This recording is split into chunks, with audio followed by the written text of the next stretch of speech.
Perkenalkan, nama saya Marcelina Rizky Melati Umpan Tobing dengan NIM 0805 1382 2789 dari kelas C. Di sini saya akan melakukan respon akhir praktikum survei dan pemetaan materi input data GPS. Nah, di sini saya akan menjelaskan dulu materi praktikum kali ini. Nah, koordinat itu adalah rangkaian nilai numerik yang digunakan untuk menunjukkan suatu objek ruang permukaan tertentu dalam konteks navigasi atau geografi. Nah, koordinat ini umumnya digunakan untuk menentukan lokasi suatu titik di bumi atau pada sistem koordinat lainnya. Nah, sistem koordinat ini eh, menggunakan garis lintang, latitude, dan garis bujur itu longitude. Nah, untuk menunjukkan posisi di permukaan bumi.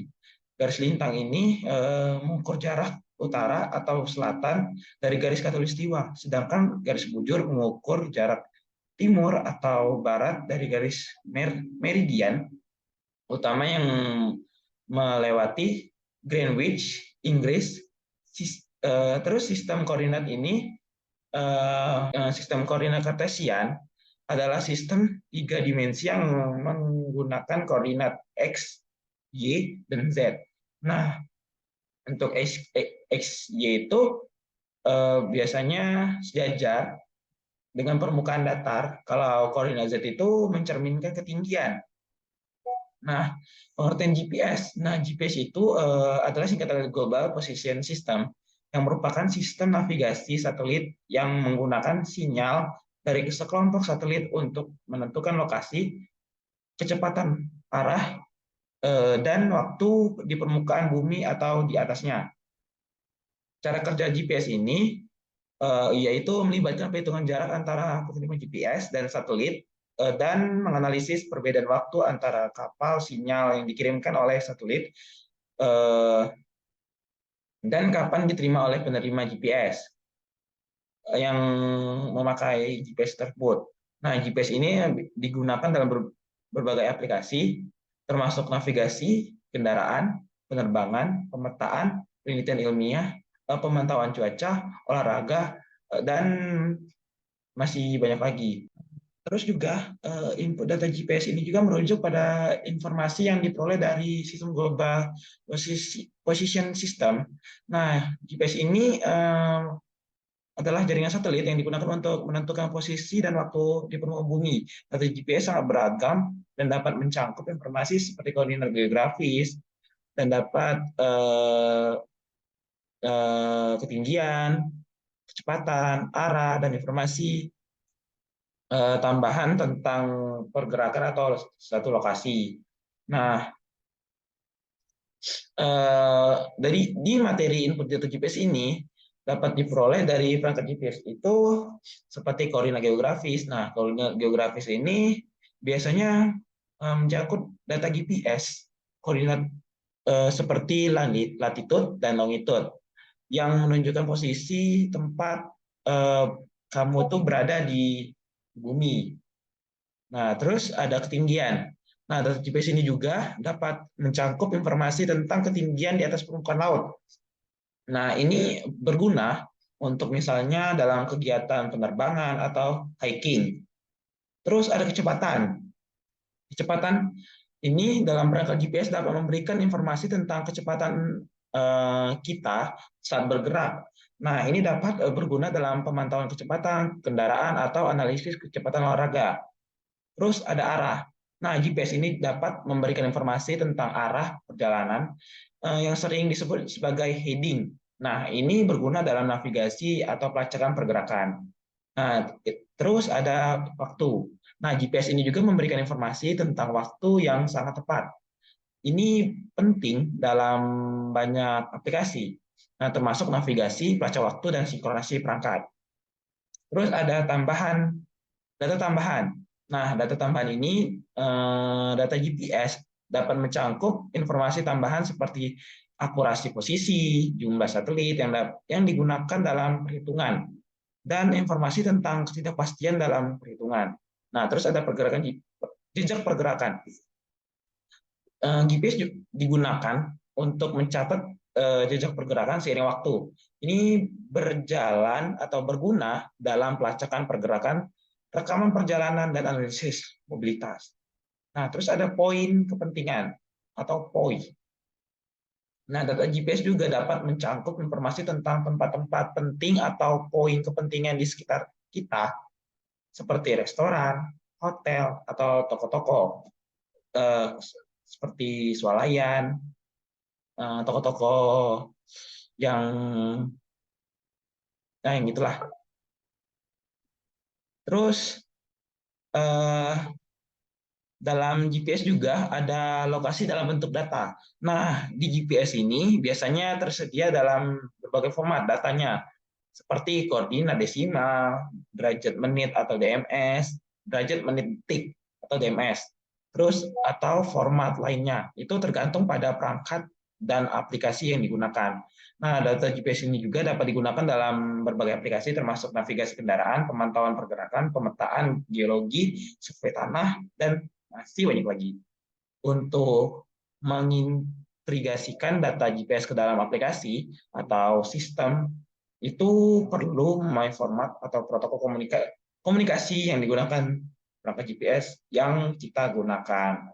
Nah, selanjutnya kita akan melakukan eh, penginputan data GPS dari aplikasi MapSource terus ke aplikasi ArchMap. Baiklah, di sini kita akan menggunakan aplikasi uh, MapSource dan ArcGIS-Map. Nah, pertama-tama itu kita menggunakan aplikasi MapSource terlebih dahulu. Nah, di sini kita atur dulu untuk aplikasi MapSource-nya. Kita klik View, terus kita ke Switch Product. Nah, ini kita ubah ke navigasi.net Indonesia Map ini. Nah, sudah. Terus kita ke Edit. Nah, terus kita ke Preference. Nah, di sini kita pilih Display. Nah, di Display itu ininya kita pilih Auto. Terus ininya ininya large, ininya small, ininya on, ininya auto, on. Nah, terus ke unit, ininya Celsius, temperaturnya Celsius, terus areanya ini kita ganti ke square meter, terus ini meters, itu meters, ini true, ini kita ubah ke nautical yang ujungnya M. Untuk positionnya itu kita ubah ke ini latlon HDD ini, terus datumnya itu WGS 84. Terus setelah itu kita ke file location. Nah, untuk file location ini kita skip, terus waypoint ini kita skip, terus ini juga kita skip, terus kita ke time. Nah, di time ini juga kita skip, terus di find juga kita skip. Nah, ke transfer itu tetap kita skip, terus ininya kita skip, terus ke routing. Nah, kita ubah ke use direct route. Kita klik OK. Nah, terus setelah itu kita pilih pulau yang mana kita mau. Nah, di sini saya sudah memilih yaitu Pulau Belitung sebagai bahan praktikum saya. Nah, ini kita titik-titikkan. Ini kita tarik.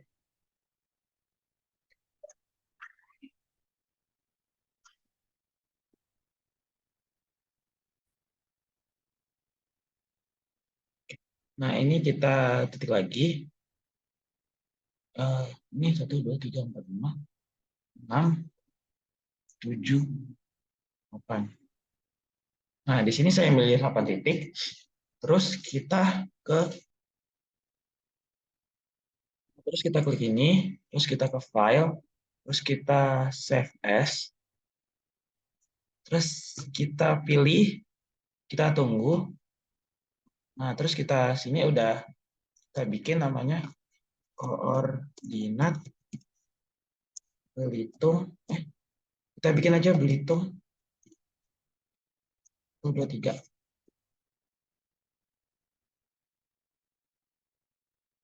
Belitung 23. Nah, kita save. Nah, setelah itu kita di sini kita buka Microsoft Excel. Nah, terus kita masukkan data yang tadi, kita drag, kita pindahkan ke sini ke Excel-nya. Nah, terus dari A sampai sebuah position itu kita hapus atau delete. Nah, terus dari altitude sampai kategoris itu kita delete juga. Terus ini dari sini ke bawah kita delete juga.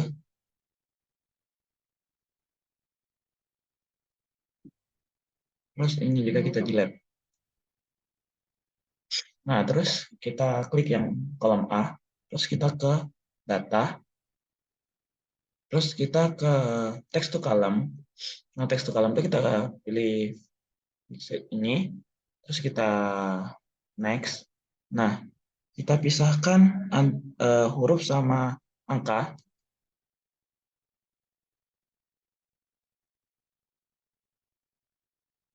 Nah, setelah itu kita pilih next. Nah, terus kita klik finish. Nah, oke. Nah, terus setelah itu ini kita hapus, kita delete. Ini juga kita delete. Nah, setelah itu ini kita kita pindahkan dulu yang kanan ke kiri.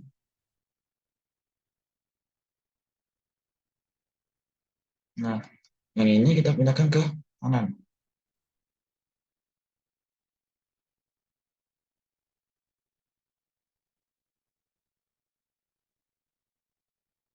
Nah, ini kita bikin koordinat X, ini koordinat Y.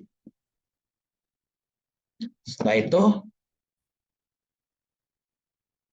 karena koordinat itu harus negatif, jadi kita ubah ininya sama dengan terus ini, terus kali min 1. Enter. Nah, setelah itu kita drag ke bawah. Oke, nah, setelah itu ini kita copy, terus kita paste di sini.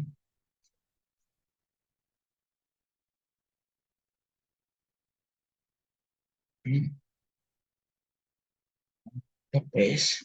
Nah, yang ini kita hapus, delete, terus ini juga kita delete. Nah, yang ini kita pindahkan ke sini. Nah, setelah itu kita save.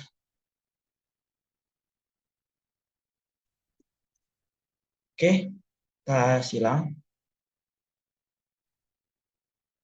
kita save, yes.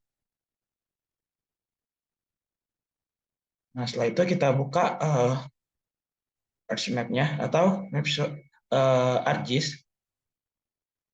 Kita masukkan data in kabelnya.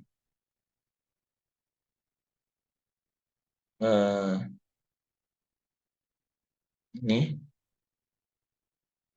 kita add. Nah, setelah itu di sini kita ke file, terus add data, terus add XY data. Nah, setelah itu kita add data. Nah, kita masukkan koordinat tadi, kita cari. Terus kita klik ini, kita add.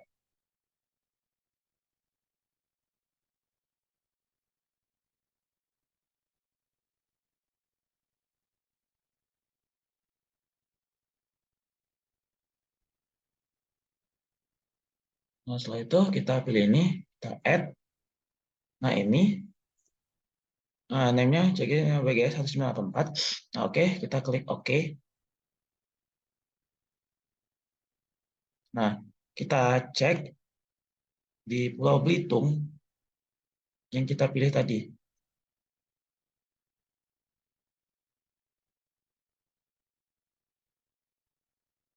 Baik, ini sudah muncul titiknya. Baik, hanya itu yang bisa Marcel sampaikan.